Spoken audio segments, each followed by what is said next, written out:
He was welcomed to the State Department nearly 11 months ago with polite applause and hopeful anticipation from its diplomatic corps. On Tuesday, Secretary of State Rex Tillerson faced the same employees, now demoralized by months of resignations and the Trump administration's tumultuous foreign policy. For the most part, however, the diplomats who met with Tillerson in a rare town hall in Foggy Bottom were, well, diplomatic, and asked only the most gentle of questions.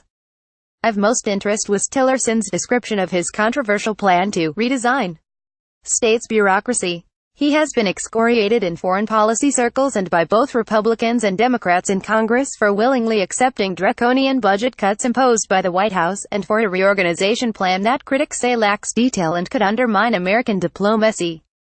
Tillerson pushed back on those criticisms Tuesday. "This is all about modernizing the department and making it easier to complete your mission," Tillerson told the assembled diplomats, civil servants and other employees. Despite speaking for more than an hour about what he saw as the administration's foreign policy challenges and achievements, including North Korea's nuclear program and Russia's interference in U.S. elections, it was the more meat and potatoes stuff of the department's structure and staffing that the audience cared most about. The first and largest round of applause came when Tillerson announced he was partially reversing a hiring freeze that he had imposed.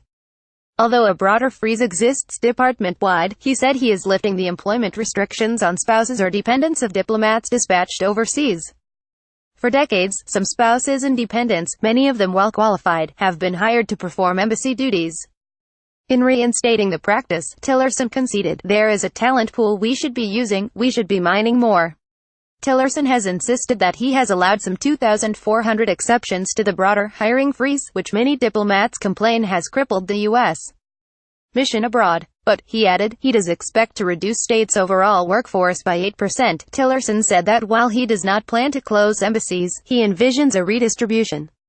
London, Paris and Rome might be desirable posts, he said, but those cities might not be where the United States most needs diplomats.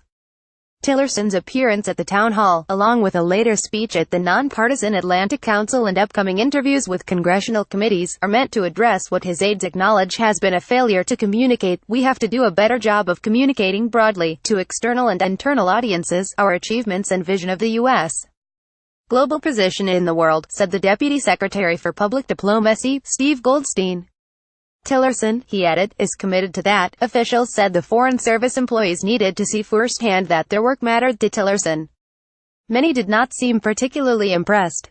Attendees occasionally applauded and laughed when Tillerson, asked if he enjoyed his job, replied that he's learning to. Yet the audience remained fairly sober-faced throughout. Tillerson again marked distance between himself and President Trump on policy, insisting that diplomacy with North Korea still has a chance and criticizing the warfare Russia has waged against U.S. democracy. Trump has said Tillerson's efforts to push Pyongyang toward negotiations were a waste of time, and refuses to concede significant Russian interference in the 2016 election. Also in contrast to his boss, Tillerson was more circumspect about what U.S. foreign policy has achieved. "Do we have wins to put on the board? No," Tillerson said. "That is not the way diplomacy works." Still, he seemed determined to continue trying, a suggestion that he thinks he will remain employed as America's top diplomat in 2018 despite persistent reports that the White House is planning to remove him. Tillerson announced he will travel to Canada next week, and then to unnamed countries in South America and Africa early next year. Between those trips, he said, he would head to his Texas ranch for the holidays, saddle up his horse, Blue, and survey the cattle. Caption Tracy.Wilkinson@lawtimes.com for more on international affairs. Follow @TracyWilkinson on Twitter. Russia, Europe, U.S. Department of State Donald Trump.